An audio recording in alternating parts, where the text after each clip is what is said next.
All right, brother. It's been a long day. It's been a long day, bro. Podcast number 3. Yep. First off, I was a guest on your podcast, the Ice Project. Then I followed you around as a tail for Travis's project over Raniera. And now we'll come back and I thought we'd whip out my gears for this one here, bro. So welcome to the show.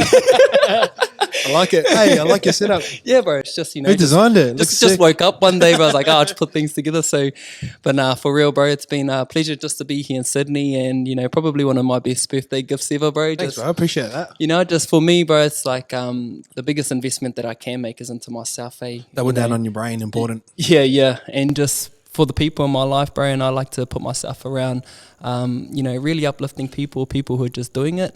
And for me, you've definitely been one of those people that I've looked up to, especially with the space that I'm in, bro. So, am I different in real life? Nah, bro, nah. No, I don't. Like, I think there's more of you, you know what I mean? Like, you only show, like, a certain percentage of yourself online, but you do share a lot, but just being around you is just, like, far out. You're only showing, like, a surface, you know what I mean? But I feel like a lot of that, you can ask questions and I'll answer you directly. Yeah, well, directly, bro, and it's just like, boom, yeah. And it's, when I first got here, you pretty much, we went straight into it, talking about business and things like that, and you introduced me to the funnel, which I'm sure we'll go a little bit more deeper into, but just meeting you straight off the bat, there was sort of that talk where you have an idea of how people are, but meeting each other in the flesh, I think it's for myself, I value that there's not much of a difference. Do you know what I mean? Yeah, I'm glad you said that because that's always sort of been one of my goals for that sort of stuff. You know what I mean? So, I'm glad I'm the same person online. Yeah, I don't feel like that's too common, is it? Nah, not really, bro.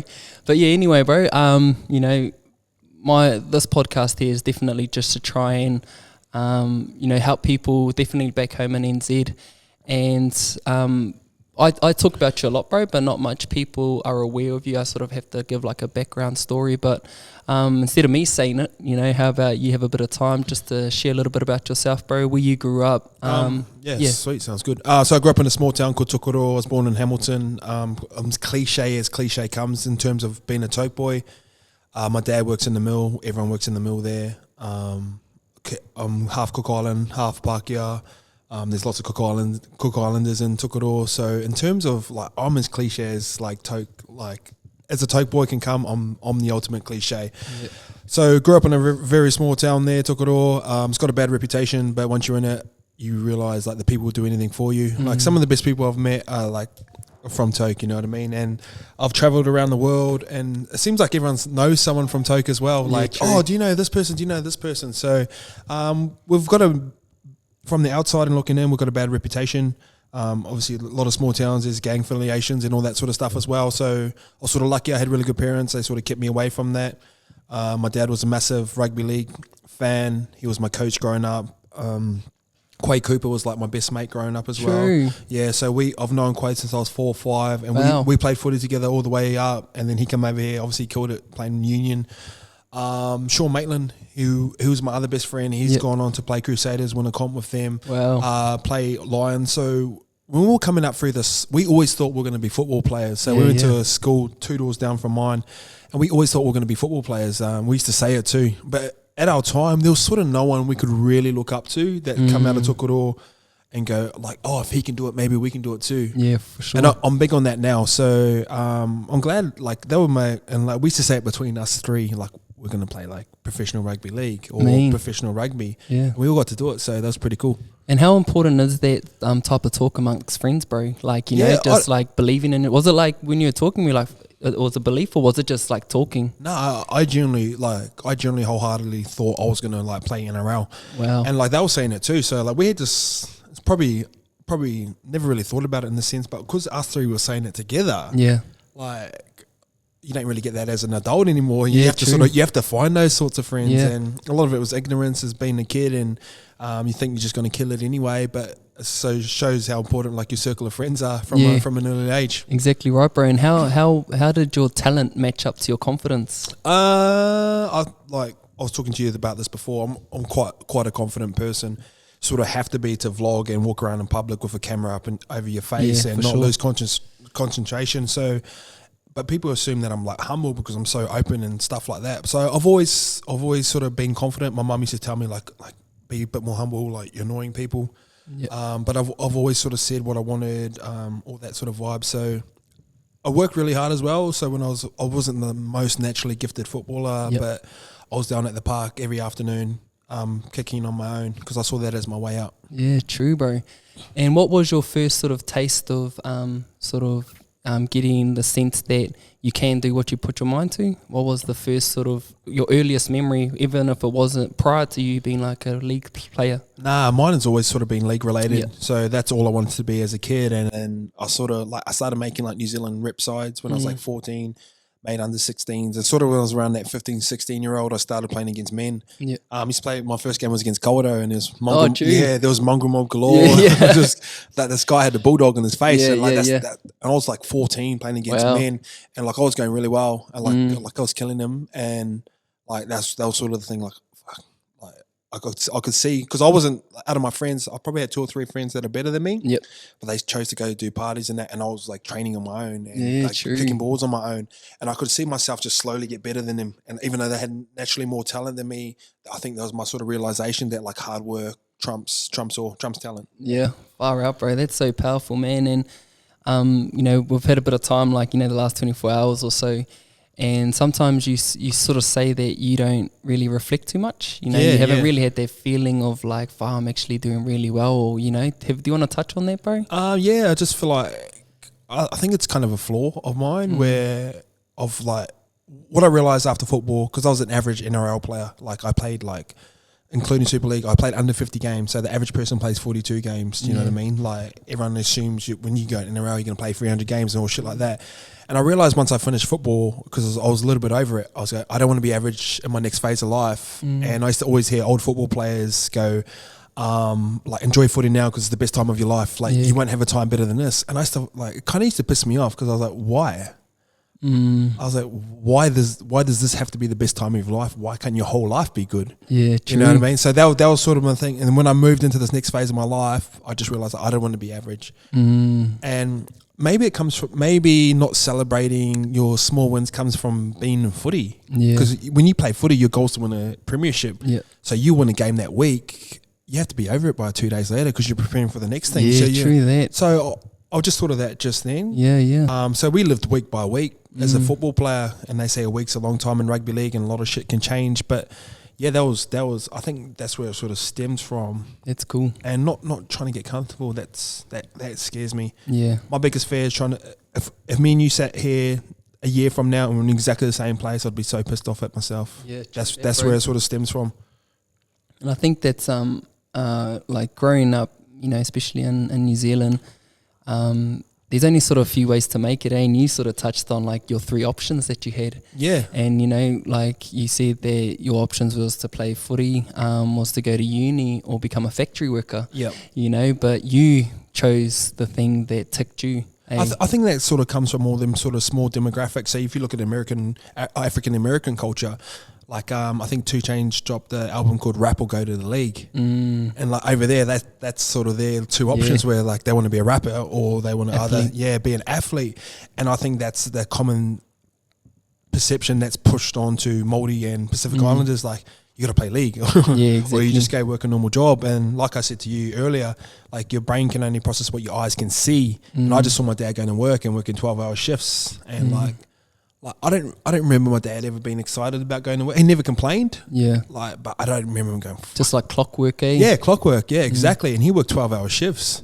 Like, and I just remember seeing it, and then like I never really asked him about work, but get him talking about fishing and talk about rugby league. But he talk about fishing all day, and then in my mind I was thinking, like, why didn't you try and be like charter boats for fish? Yeah. So it's just the way. Just the way it works, sort of work for them. They just wanted to provide a good living for their kids and pay their mortgage off. And I just wanted something a little bit different. Cool, bro. And I think what you're doing now, bro, because I think you're creating a 4th option. You know what I mean? And I think it's pretty exciting. Like you don't have to be a football player, you don't have to go into like uni, you don't have to go and be a factory worker. There's like this whole huge space where people can be whatever they want to be. But they can see that now on social media. We couldn't see that, you know what I mean? Yeah, exactly right, bro. But you know, you being able to be in the position that you're in now, like you're a living example of, you know, creating something that you wanted to create. You know, in a way, Wai Kitea was never ever, it wasn't even in existence, but yourself, Chico and Normie, you've literally created something into this universe, bro. Yeah, that's cool. You know? And it wasn't until someone sort of brought that up, they're like, you know, your job didn't even exist last year? Yeah. And I was like, oh, yeah.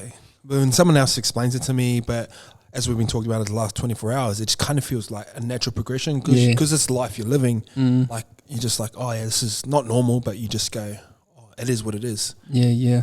No, it's awesome, bro. And how long you been living in Aussie now? I moved there 6 years. Yeah. Yeah. And awesome, bro. And like, do you keep regular contact with your family and things of that nature? Yeah, all my parents live in Tokoro, so I go back probably 2-3 times a year. Definitely go back at Christmas. All my best mates I grew up with, I've probably got 3-4 best mates back home. They live sort of the cliche Toke life. Just worked in the factory, had families pretty young. But I'm still really close with all of them as well. So, but yeah, I had mates having kids at like 16, 17, and that scared me too. That was a massive form of contraception. and does it really help when you go back home, bro, just to recenter you and reground you? Does that really like get you prepared for the bigger things that you go out and do? It makes me a lot more grateful, you know what I mean? So like me and you hanging around Bondi yesterday, and like I just take it for granted, and I was like, oh, what do you think? It's like, oh, this is nice.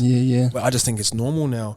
But then I go back and I'm like, first couple of days I'm like, fuck, I'm bored. Like I want to be doing stuff. I want to be on the move. And then after like 2-3 days, and you sort of cruise back and you get a park out the front of the bakery, you know what I mean? Like you sort of fall back into that lifestyle and you really appreciate it. Yeah. And probably the thing I appreciate most is like when I was a kid, I used to see my dad come home from work, and now like I go hang out with my mates and they come home from work, and they don't seem excited about it's just like deja vu for me. And like they'll ask me like how my life is, and I'll just go, oh, like I'm doing this, doing that. Like I don't want to be like too boastful or like make them feel bad, you know what I mean?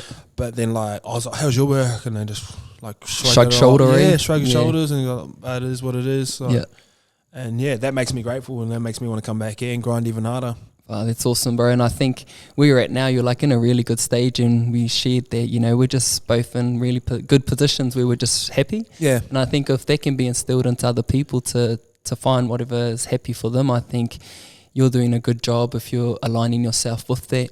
And it's good to see where you're at now, bro, but I'm pretty keen to go into something a little bit deeper. And there's always these thoughts, like everyone says, like you got to go through challenges, you got to go through struggles, and through that, if you can go through it, you can sort of find yourself in a better off position in hindsight, But like, is there any challenge that you're comfortable in like sharing, bro, that was real pivotal for you? I'll share whatever.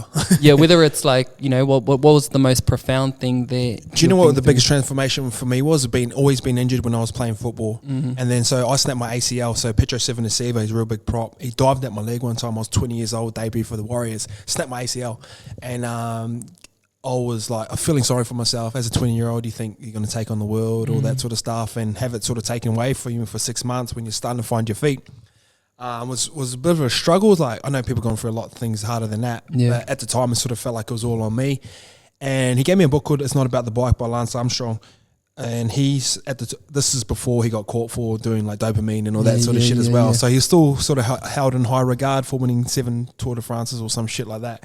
And he went through like cancer. And I remember reading that book in detail and going, shit, you know what? My knee's not that bad. And that was my first sort of thing with like perspective. Bro. Gave me perspective, gave me a wide range of life. And then that's opened up my avenue towards reading, and I started reading consistently from there. I've read over 100 books now. Wow. So when shit happens, like it's not hard to look around and think, fuck, there's people worse off than me.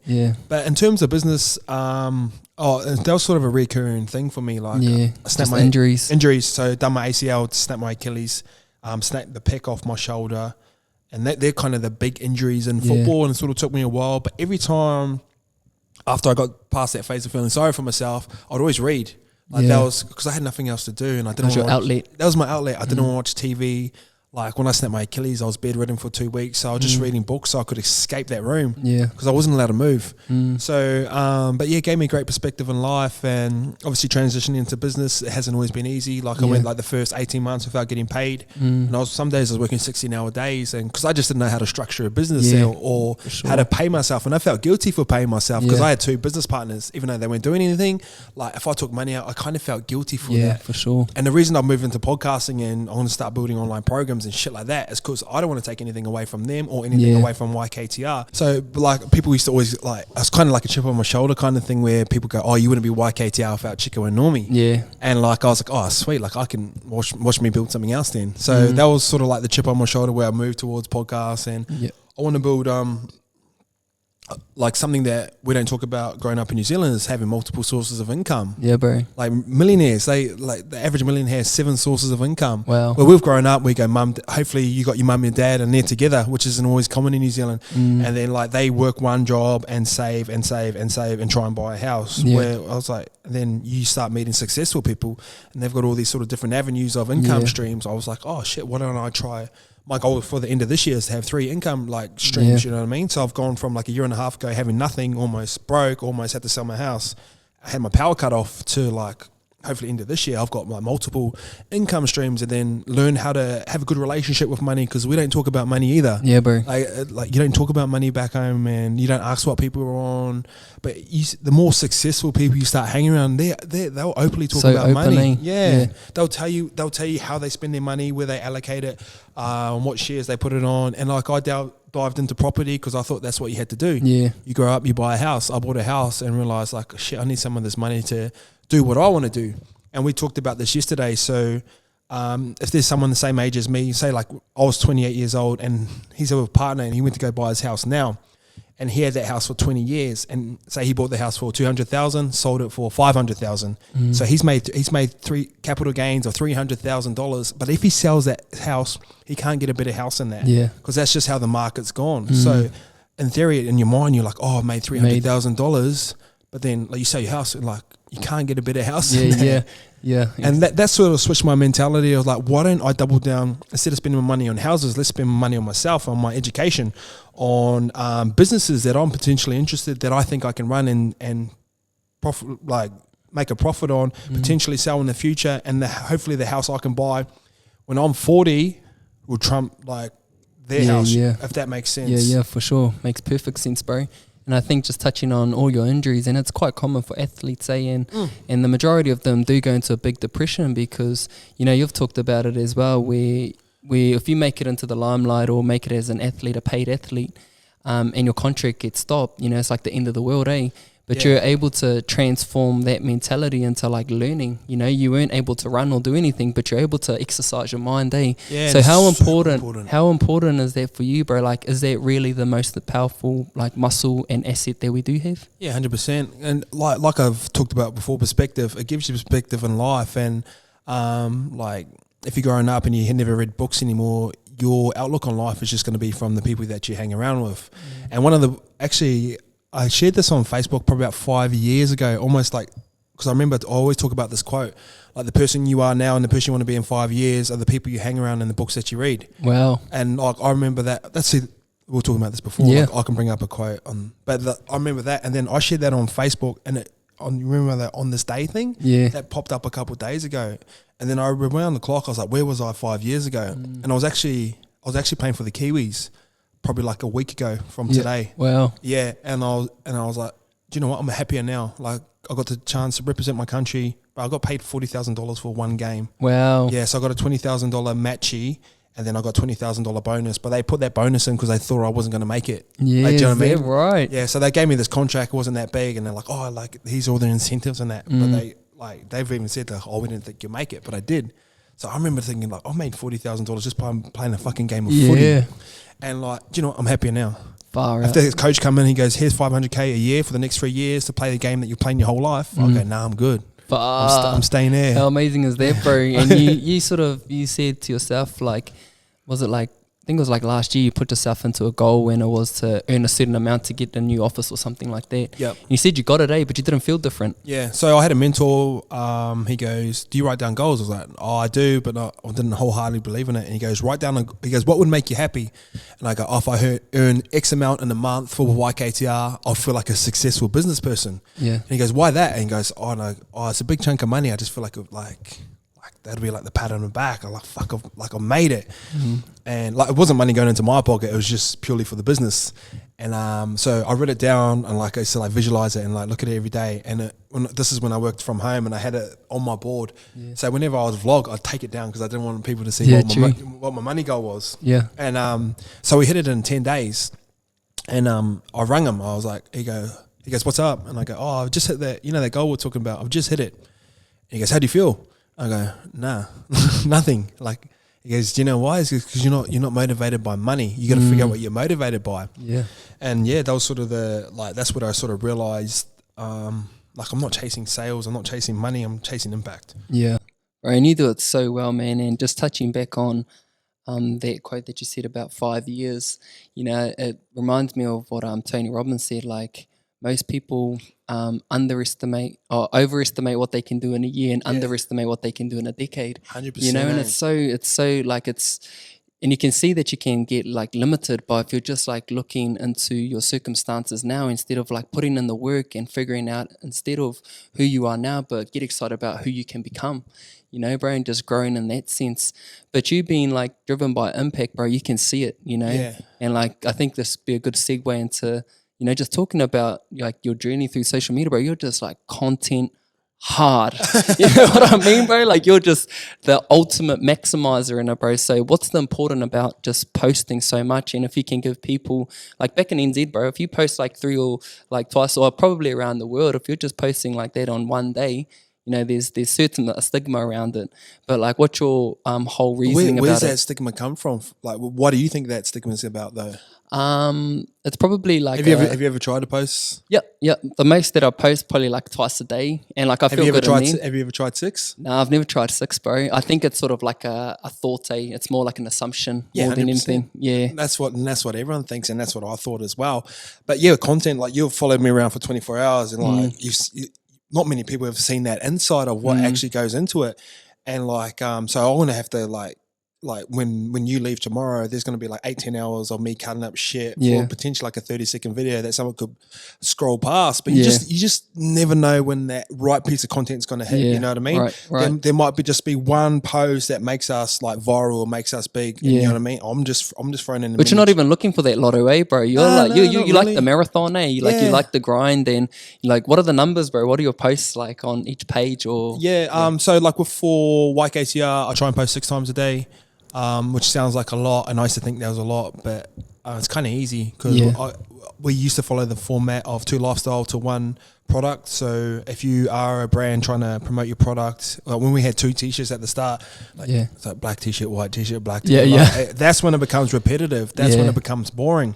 But if you think of the end consumer of what they want to see, whether it's your personality, like some of my best posts at the moment that I've been trialing, I've been asking questions of like, so Instagram's potentially trialing no likes. Yeah, right. Conversational, Conversational. I was like, hey, what's your thoughts on this below? Yeah. Awesome. So it's not like I'm taking fucking selfies of me every single day. Yeah, it's informative, bro. It's real informative. Do you know what gets boring when you just post the same, like you follow influencers, say like Pretty Chick that looks good in bikini, and she goes bikini, bikini. Like that's when it becomes boring. But if you're able to provide value in some way, shape, or form, that gets your in consumer thinking, I feel like you could post 1 million times a day, and people would not get sick of it. And I think the thing that you do really, really well, bro, is you diversify. Yeah. Like you're saying, you don't do the same thing. Every single like content, although it's 6, there's something different. And it reminds me of like when you're going into a classroom, this is why the school system's broken. You have one teacher teaching the same thing to about 30 students. That's true, and 30 students don't all learn that way. And if they fail, they deem to be a failure. Whereas you're just not teaching them the right way. Whereas you're able to probably doing it subconsciously. You're just doing it in a way that, I might not like this post, but I definitely like that post. Yeah, 100%. You know, so you're providing a variety for people to engage with you. And you just never know what piece of content's going to click for them. And just going off the back of you, remember Albert Einstein said, if you judge a fish's ability to climb a tree, you think it's going to be dumb. But like, I always think about like school education system, like different systems that they could potentially use. Like, what would you think if like you had a subject a day? Yeah. So you got 5 subjects, so Monday's maths, and you spent that whole day. Yeah. Instead of going like a 45-minute, it takes you 10 minutes to start concentrating. Exactly right. The boys are talking shit in the back, so you're going, fuck, what's going on back there? And then you look, and then you get the growling. and then like you're at the back drawing shit, you know what I mean? Yeah. Or like, say like a sex education class, like, and they're talking about contraception. But why don't you have a sex education class that goes for a whole term, an hour a day of a fucking baby crying? Yeah, true, bro. You know what I mean? You sit in class and there's a speaker up there and there's a baby crying the whole time for an hour. Because I feel like that's more parenting, you know what I mean? And that's a form of contraception. Yeah, true, bro. Like, so that's just a different perspective on, like, that's how I sort of see. And like, what have you used from high school that transfers besides basic reading and math? Yeah. My maths teacher used to go, you can't take a calculator with you everywhere. Well, we got iPhones now. Yeah, well, true. I could talk into Syria, go 25,632 times fucking 1,842,000, and it'll tell me straight away. And that's the way the sort of world's evolved, and they haven't adapted to it. So I definitely think it's a flawed system. Yeah, bro, for sure. And I think just times are changing, and I think where people are passionate about now, we have a platform to share it. Yeah. You know what I mean? Like we can be teachers in our own right, and we can educate people on things that need to be educated on, like such as like what you're saying about finance, and something that I'm passionate about, like being a male but both sensitive and strong. You know, things about, you know, just whatever your passion is, there's a market for it. 100%. Right? And if you got like a thoughts, and if it's been backed up by your own life experience, people are going to want to know, people are going to want to listen. And it has to be your truth though. Yeah. Because I get that vibe from you straight away. Like, you seem strong, you're proud of your culture, but you got that sensitive side on you where you want to be the best boyfriend possible. And that's cool. And I don't see that in everyone, but I know that's your truth, because when you speak it, I can feel it, you know what I mean? Yeah. And like, that's not everyone, but I think a lot of people get caught up because what social media has done is given guys like me and you a chance. Yeah, right. Like, we're just average guys, you know what true. I mean? Where back in the day you had to be on TV. And what sort of happened in America is, like, when Instagram and that come around, all the big stars, they didn't want to jump on. Yeah. And it gave guys, just normal people, and vlogs gave normal people a chance. And it's kind of like half taken over. It's giving everyone a chance. Exactly. But then you see people like Will Smith, bro. He sees it, just jumps on and boom, takes over again, because he's got the talent as well, Talent, he's got leverage, he's got branding, you know what I mean? He can cover a lot of like demographics. Like, there's 40-year-olds that love him from the Fresh Prince. Yeah, true, bro. There's people that don't know who he is, but know Jaden. No, he's Jaden's dad. Yeah, true, bro. But the person that crosses that the best is The Rock. Yeah, bro. 100%. You get an 80-year-old lady can fuck The Rock's still hand, like, trying to touch his muscles. You get he just got it. Some people just got it like that. And so Will Smith only jumped on Instagram like a year and a half ago. And vlogging, YouTube, and like he's just on the platforms now. He just caught on to the modern trend straight away, and like branding trumps all, you know what I mean? Like, he's got the brand of Will Smith.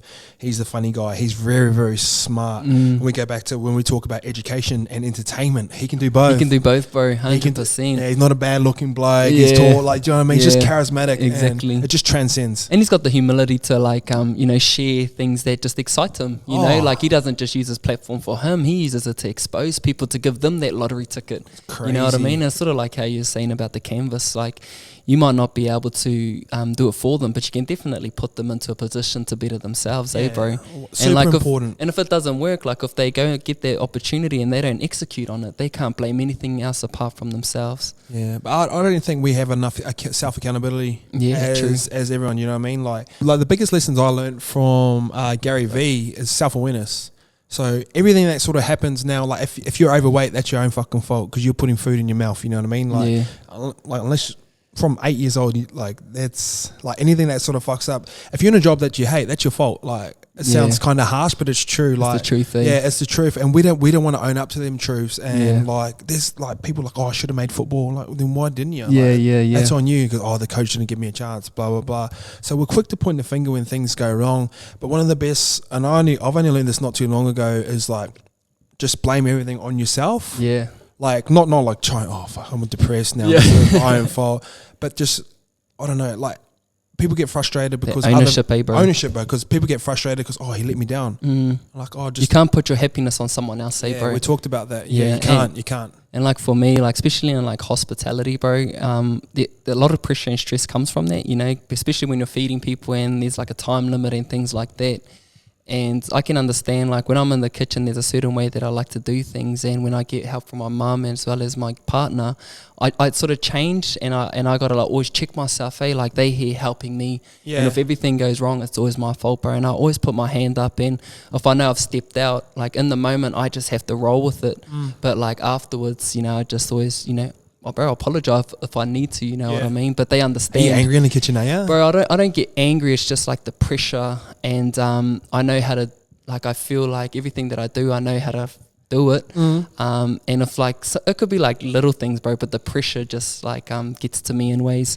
But bro, they know how I roll now, and bro, they basically know how to do everything inside and out. So it sort of has to get to that point, bro, and it sort of tests me and how I perform under pressure and things of that nature. But like I said, bro, I couldn't do what I'm doing now without the support of the ladies that helped me. Yeah, 100. Yeah, bro. So, but you're happy to be the point of the pyramid. You know what I mean? Like, so if things fuck up, and you genuinely want to be an entrepreneur, and you genuinely want to be a business owner, like when things fuck up, you can't just go like, pointing, bro. Go talk to him. He's the boss. Yeah. And I don't think people are really ready for that. Because everyone wants to be an entrepreneur. So I read a stat that 1 in 2 people want to work for themselves. Well, but then like, you go up to them, what happened here, and they start shitting themselves. Like, do you know what I mean? So I genuinely don't think it's for everyone.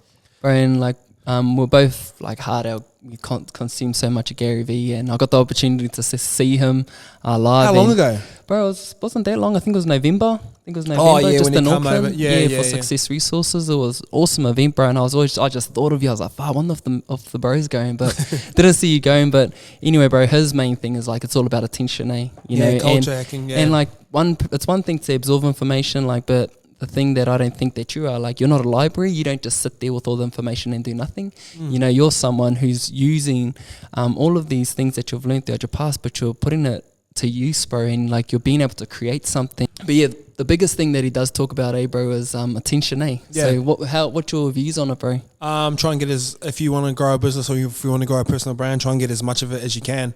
And super important. And just find your medium that you are best on. So I used to push people towards vlogging all the time, like, because it's worked for us, it can work for you. And anyone can do it. You just need a camera and shit. But not everyone's charismatic in front of a camera. Yeah, true that. Do you know what I mean? So like, they're making things and like, oh, can you watch it? And I was watching it, and they're like, that kind of shit. You know what I mean? I want to say it to them, but I was just like, oh, have you thought about like writing, or have you thought about starting a podcast? Just a different way of storytelling, Yeah, because we consume content in 3 different ways. Like, we read about it, we watch it, or we hear it. So like me, I try and cover all 3, because I want to try and talk to the whole room. Like say you might write really well and podcast really well, but you might not be good on like the same trip. I'm just giving an example. For sure. Like, you might not be good on like in camera, but you're good at these 2. So you go double down on these 2. You cut someone into your business who's charismatic in front of a you got to figure out what your, like, the way you learn, the way you sort of distribute your content, where your strengths lies, and work from that, I reckon. And when was you talked about vlogging, was that your first taste, like, far out, this is my hook, this is where I feel we're gonna gain the traction? Like, I'm a Gary Vee, like, tragic, so whatever he says I've done. So essentially this whole office has been built off everything he's said,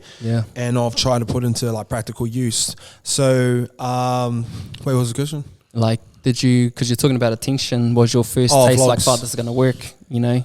I made a couple vlogs back in the day, like probably about 5 years ago. And I was filming Chico, but like, I didn't know they were called a vlog. We were calling them docos. And I think I always kind of had a knack for it. And we made our first one with Corey and that, and like, everyone's like, no one's gonna watch it. And I remember watching it back, the first one. It took me like 12 hours to cut, and it was only like 5 minutes. Far out. And I just put it out, and I was like, fuck, this is actually alright. Yeah. You enjoyed doing it? I enjoyed doing it. Enjoyed seeing the end result. It's a form of creativity. Yeah, for sure. So you got something in your mind, and then you just got to like put it out there, and with transitions, like I really enjoyed the process of it. Yeah. And we got a really good reaction from it straight away. But I was sort of big into watching vlogs at the time as well. Yeah, so true. I looked around. I was like, no one's doing this in Australia. Or no one's doing it well. So I was like, fuck it, let's do it. Bro, I like it. And that's what I'm feeling like at the moment with podcasting. 100. You know, like I listen, bro, I love podcasts. It's just an opportunity to learn, bro. And, you know, I see that same opportunity. Like there's no one really here in Aotearoa or New Zealand that's really out there doing it in a way that I like to consume it. Yep. You know, so if there's something like that, man, there's a way to do it. And I think everyone has their niche that, you know, not everyone, like what Gary Vee talks about, no one really talking about Smurfs or, you know, you can be whatever it is, there's a market for it. But just want to like go into something else, bro. When you think about your like legacy or your purpose or anything like that, bro, is there like something that comes to mind for you? No, not really, to be honest. Still in the work of process? Still in the works. Like I don't have that mantra of like I want to be this. Yeah. I just generally I never thought this. So I used to hear people like Russell Brand, like he goes, I've done the most drugs in the world. I've had sex with multiple women. Yeah. I've drunk as much alcohol as anyone, and I never felt fulfilled. And he goes, only time I felt fulfilled when I was helping people, and I was like I don't go to church or anything or like that. And they were like, you got to give back. You're like, yeah. And like in my mind, I was thinking, shut the fuck up. Like that's the corniest shit I've ever heard. Yeah. But then you start. Like as a byproduct of just being yourself, that you can potentially help people or inspire people. Yeah, bro. Fuck, and then you get these messages coming through. You're like, fuck, let's go. So like, give me more. But it's just by being yourself, and that's the proudest thing of like being YKTR. We've never sacrificed who we are. Yeah, like we've owned up. Like the boys have been caught in sex tapes and like drug scandals, and we'll just fess up. It's different because I'm not in it. You know what I mean? Yeah, exactly. But they've just fronted it and like just worn it on the chin and try to move on and try to turn it into something positive. Look at the Kardashians. They essentially built their whole branding off a sex tape. Yeah, exactly. And right, bro. And Kylie's like a billionaire. She's the youngest billionaire in the world. What the hell, bro? Yeah. Like, honestly, how crazy is that? Through every adversity, bro. Yeah. Every adversity, bro, there's something great on the other side. But nah, cool, bro. I don't even know what else to talk about, bro. Anything else you want to talk about? No. Bro, but if someone's like, you know, my biggest thing at the moment back in Aotearoa, bro, is just to try and not really like create change, bro, but to empower people. So if you can think of yourself, you know, back in the day, say you didn't have your football career. Yep. What advice do you think you'd give to yourself, bro? I think I've thought about this a lot. I think I'll listen to my parents a little bit more. Cool. So when you're a teenager, you think you know so much shit, eh? And I get teenagers coming through talking to me and like, oh, I've got the right mindset and all this sort of shit. Like my parents weren't far off the truth. Yeah, like when I look back on some of the stuff I said now, but even though like our ideology is a lot different, like in terms, like even say like real estate, like I was going, I wanted to buy multiple. There's different ways you can do real estate, and the ways I was explaining to her, they're like, ooh. Like real estate's a generational thing where they'll go buy one house, pay that off, buy another one. Where you could buy like say use equity and buy like 6 different houses, sell them all, and use the capital gain. Like there's different ways you can do it. And I used to explain it to my mum, and she's like, really? Yeah. So like even though like they would have sort of pushed me in the direction that they thought was right for me, which is go to uni, or else you have to do the shit we're doing. Yeah. I would have listened to them a lot more. In terms of like 2019. Like there's kids that are finishing school now that don't know what they want to do, and they think, oh shit, let me go to uni, let me take up fucking debt. Like, do you know what I mean? It's not. I generally don't think it's the way anymore. Unless you're trying to save a life, unless you've been a doctor, unless you've been an engineer, unless you're trying to be a lawyer, keep people out of prison or put people in prison. I don't feel like you don't need a business degree to start a business. Yeah. And I get people coming through who go, oh, like I'm just starting my business degree now. When I finish in 4 years, like, can I come have a meeting with you? Yeah. I was like, I haven't done shit. You can learn business in a week, in 2 weeks. But you learn by doing. Yeah, you actually do, bro. And like just to like touch on that, you don't chase perfection, eh, bro? No, move quick, speed kills. Yeah. And like people go, oh, you spelled that wrong. I'm like, I don't give a fuck. Like, you're already onto the third post. Yeah. And I think that comes from like I used to want all the photos to be perfect. I wanted captions to be perfect. It's just too fucking slow in the world that we move in right now.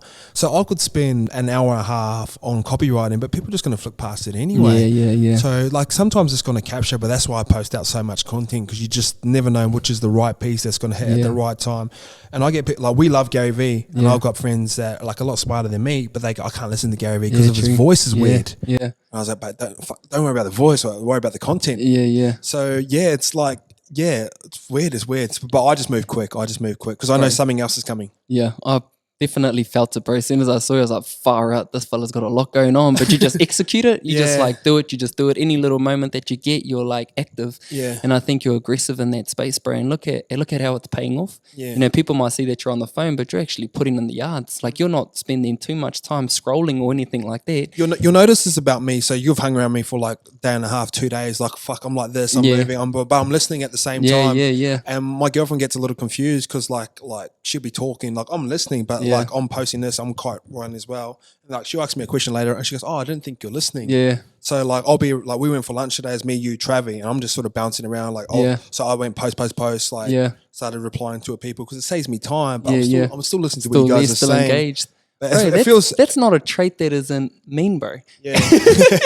Bro, I can't multitask, bro. It's either I'm on my phone like trying to do something or I'm doing something else. I can't multitask, bro. And I think a lot of men can fit that shoe, but it's cool that you're able to. I think you're just passionate about what you do, bro? Yeah. And I understand the importance of it. So like say a business for us like YKTR, where we sell t-shirts, clothes, whatever. Do your stuff, whatever. But like I've been able to track, like if I post this many times a day, like I can get this many amount of sales. Yeah, true. So like why wouldn't I spend, like, do you know what I mean? Yeah. Why wouldn't I take the time, 2 minutes out of my day to make a post that I know is going to transfer into sales? Because you think sales funnel, like the more times our stuff's in front of people, the more inclined they jump on our website. Yeah. The more inclined they're going to try and add to cart, the more inclined they're going to try and buy. Yeah. And it's just a rinse and repeat thing, and don't try and overcomplicate it whatsoever. Yeah. And when I first got here, you talked about the sales funnel and Facebook ads, and bro, you're just telling me how much money you guys pump into those ads, bro. Yeah. So how important is is that like a way of investing into your business, bro? Yeah. It's sometimes like people will try and track the metrics of it for sales. Yeah. And like if they don't get the sales, they shit themselves a little. But in saying that, you're still branding. Yeah. So we make vlogs for a reason, because it pushes people into our sales funnel. So what a sales funnel is, like, sounds super fancy, but like say our website, we convert at say 1 to 3%. So if we get 100 people onto our website, maybe 70 of them will look at a product. Yeah. Maybe 25 of them will add to cart. Maybe 3 of them will buy. So that if you think the sales funnel goes 100, 75, 25, like 3 to 1 or 1 to 3. So that's a sales funnel. So there's different parts of the funnel that you can target and stuff, but that's the basic concept of it. But the way you get people into your sales funnel is by giving them value, is by giving them something like that they want to support. And there's heaps of different ways you can do it, but a lot of it is built around giving away something for free. Far out, bro. And what an awesome thing. And look at like the space that you're in, and look at the amount of growth, and you're just proving to yourself like you're on the right track, and your echo, be something cool to talk about is like, you say that you just echo from all the things that you've learned. I'm a fucking I've got a Kiwi Aussie accent, but I just say what people smarter than me say. I just say it in the way I say it with like analogies that I can give from past experiences that I've had. Like that's what I do. Like I don't like I'm not here fucking making shit up and testing it. I'm just saying what people smater than me said. Oh, you say oh, you're so smart. I say it to them, I'm like, nah, it's not me. I'm just saying like, but they still believe it's you, eh? But then a lot of them, they're like, oh, I can't really resonate with things. And that's why me and you are starting podcasts, because but we're able to take that knowledge and like, oh, let's put it into our like context or our upbringing and distribute it out. Yeah, true. And that's a skill set in itself. Where, so like when I explain stories, or like when I explain facts, I try and build stories around them, and I've learned that through writing. Where, so if I was just purely facts, like you get bored. Yeah, true. We're not like underneath a beer bottle and there's fucking random stats there. Yeah. But like if you build a story around it, and I gave the analogy before of the Titanic where it sunk in like 1914 or whatever the fuck it was. But no one would know that if you didn't hear about like Jack and Rose, Yeah. and like you don't remember this like ship sinking. You don't remember them like having Yeah, sex yeah. in the car. Yeah. With the, you know what I mean? Yeah. And that's the importance of storytelling. Yeah. Because you're able to get like facts across. And I learned that pretty early on. And I just give analogies that are relatable to the things I've done to Australia, to New Zealand. Well, bro, you got me bloody traveling like from New Zealand to here to meet you, bro, because of the way that you do things. So, you know, the impact that you are having, bro, it's huge. And, you know, when I did reach out to you that time and, you know, going from, you know, you got to be able to, when you're trying to create a relationship with someone, there's got to be value sort of coming from both parties, bro. And, you know, I talked about it before, you know, I think it was on your podcast, how, you know, I just sort of like tried to, I think I approached you in the wrong way, you know, and I knew it every single time, but I just didn't figure it out until I did. And then when I messaged you and I told you the value that I could give you was not necessarily anything in particular, but the value that you're going to give me, I just told you that that's going to be passed on to other people because I'm in New Zealand, bro. You're seeing the people that you don't even know the people that I'm engaging with. Yeah. But I echo some of the stuff that you say, you 100%, know. but that's the same shit. Like, do you know what I mean? Like people listen to Gary, I don't like him, and I'll say the exact same shit. Yeah. People in New Zealand listen to me, like a multitude listen to me, and like they'll go shut the fuck up. But you'll say the exact thing that I've said, that Gary V said, but you said it in the same word and a bit of to all mixed up. You know what I mean? And they're like, fuck, look at this guy, and that's all it is. It's just like regurgitation of like positive information that could potentially help you with personal growth or business. And You say it in a way that sounds like super cool. Like I've heard your storytelling to my missus last night about like Māori, like all the history in that, and she was super engaged with it because that's your gift there because you're able to storytell and she could resonate with you. But if I took that same story and probably said it to her, she'd go like, "Shut the fuck up." Yeah. True that, bro.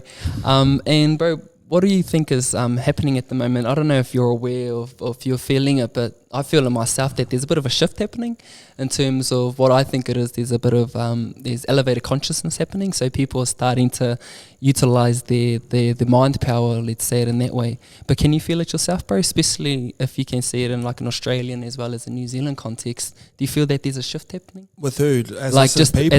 Just as people, bro. Like, do you feel they're getting empowered? Yeah, I think like with the inclusion of internet and social media, there's no gatekeepers. So if you want to get on TV back in the day, you had to go through producers, or you want to get on a radio screening process and all that sort of shit. So you're getting just real people that with real life experiences just jumping on shit like this and talking about real things that people can relate to.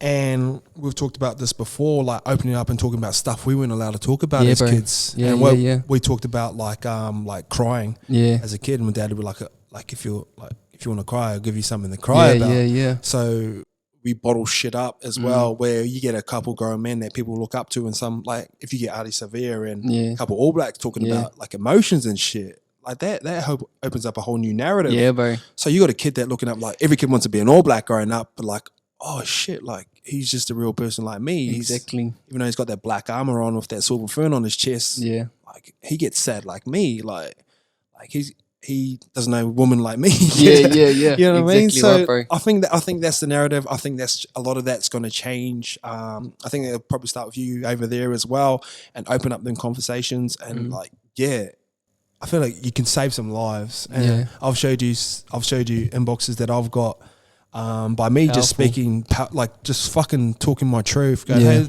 had a business with a couple of my mates. And people resonate with it to the point we'll potentially save a couple of people's lives. Like I've had about 6 of those messages where people contemplated suicide, and like that's just like we look up to guys like Superman and Batman as kids, Spider-Man. Why?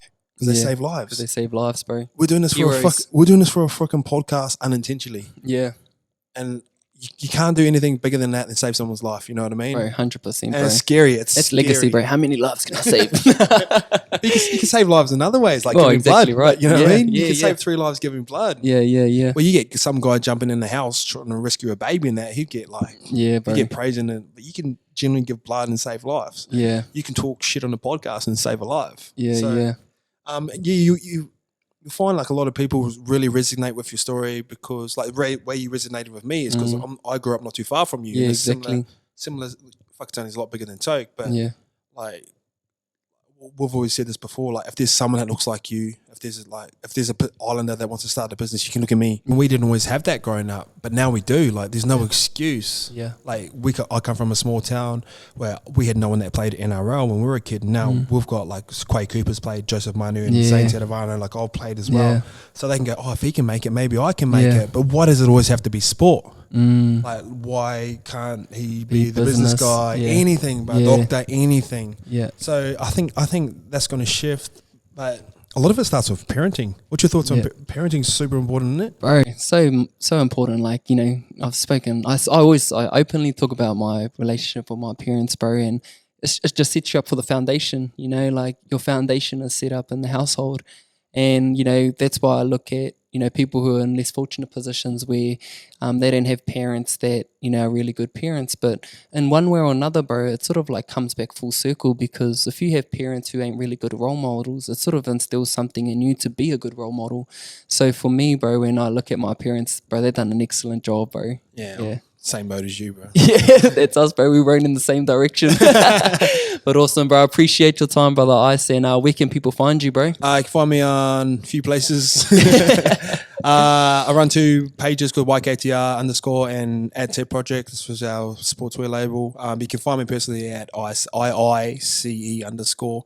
You can find me on Spotify, iTunes, on the Ice Project. Tune in. Let's go. Let's go, bro. Appreciate your time, bro. And I think we still got you know, ages to be with you, bro. And I'm just want to let everyone know, man, of the biggest thing that I get from these sort of things, bro, is just an investment into myself in some way or form. 100. And to be around like positive and like-minded people, and like for me being next to you, bro, like I've put you in the same conversation in the same sentence as Gary Vee and Tony Robbins. You know what I mean? Like that's where but that's where you're at for me, bro. So just anyone out there, if you want to meet people, you know, just think about the value that you can give. Put yourself out there and just make that connection real. So I appreciate you, brother. And actually, make sure the connection's real before we try and fly over and jump on the I get people hitting me up, can I jump on the podcast? And like, if I don't know you, like, I probably won't get you on. So bro, we made it happen. Welcome to my show, bro. Later. Appreciate it, brother.